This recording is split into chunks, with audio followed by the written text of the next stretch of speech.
Welcome to Lakshmi Puja mini blog. তো আমি সব বাজার প্রায় করে নিয়েছিলাম, সবকিছু বানানো সম্ভব হয়ে ওঠে না। দশকর্মার দোকানে একটা লিস্ট দিয়ে এসেছিলাম, আর আমি একটা লিস্ট নিয়ে বেরিয়েছিলাম। তো এই সন্দেশগুলো অনেক পুরানো স্মৃতি মনে করিয়ে দিল।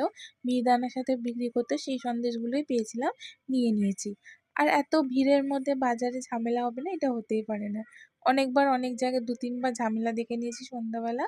আর খুবই ভিড় ছিল সেদিন।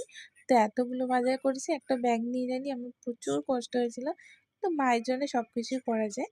তো সকালবেলা উঠে পুজোর দিন মা সুজি বানিয়ে নিয়েছিল, আর এখানে লুচি বানাচ্ছিল। আমি নারকেল কুড়িয়ে দিয়েছিলাম নাড়ুর জন্য। তো মা নাড়ুটা বানিয়ে নিয়েছিল। আমি স্নান করে পুরো পুজো অ্যারেঞ্জমেন্টটা করে তারপরে এখানে আলতা দিতে বসেছিলাম। প্রথমবার আমি এরকম কলকা ডিজাইন ছোটোখাটো করে ট্রাই করেছিলাম, খুব সুন্দর হয়েছিল। আর এখানে ঠাকুরমশাই এসে পুজো দিয়ে নিয়েছিল, আমাদের দুপুর দুপুর টাইম দিয়েছিল। তাই দুপুর দুপুর ঠাকুরমশাই পুজো সেরে নিয়েছিল, আর আমাদের প্রসাদ সন্ধ্যাবেলা বিতরণ করেছিলাম। আর জাস্ট দেখো এত সুন্দর হয়েছে লোকটা। মাকে যেমনি সুন্দর আমাদের একচক্ষু মা দুর্গা আনি, তো সরাটাই আমাদের ফ্যামিলির নিয়ম। তো এই সরাটা এনেই করা হয়। তো এবার বাজারে অনেক কিছু ত্রুটি থেকে গেছিলো, কিন্তু পুজোটা যে এত ভালো হয়েছে যে কিছু বলার মতো নেই। খুবই ভালো হয়েছে।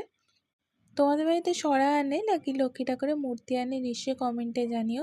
আর ভালো লাগলে মা লক্ষ্মীর জন্য জয় মা লক্ষ্মী কমেন্ট করে দিও। আর এখানে প্রসাদ খাচ্ছিলাম সবার বাড়িতে প্রসাদ দিয়ে।